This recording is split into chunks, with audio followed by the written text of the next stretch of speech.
Sudah beberapa pekan terakhir kabut asap yang menyelimuti kota Palembang. Kabut asap ini merupakan sisa hasil pembakaran lahan yang terjadi di wilayah Sumatera Selatan. Terutama beberapa hari ini kabut asap tampak semakin tebal.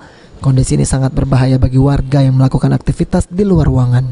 Tim Rumah Zakat Sumsel membagikan masker di kawasan Simpang 5 DPRD Sumatera Selatan. Meski sudah turun hujan, kabut asap masih sangat berpengaruh terhadap kondisi udara. Dari itu, warga harus menggunakan masker untuk mencegah terpaparnya kabut asap.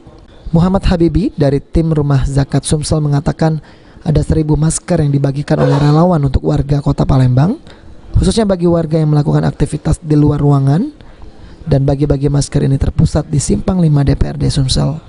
Para pengendara khususnya roda 2 diharapkan untuk menggunakan masker untuk mengantisipasi terjangkitnya infeksi saluran pernafasan akut atau ISPA.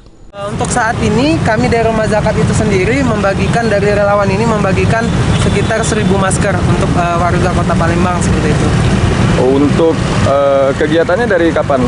Ini untuk hari ini dari pukul 9 pagi Pak, untuk dilaksanakan pembagian masker kepada pengendara motor dan juga kalau misalkan ada pengendara mobil mau ya kami kasih seperti itu.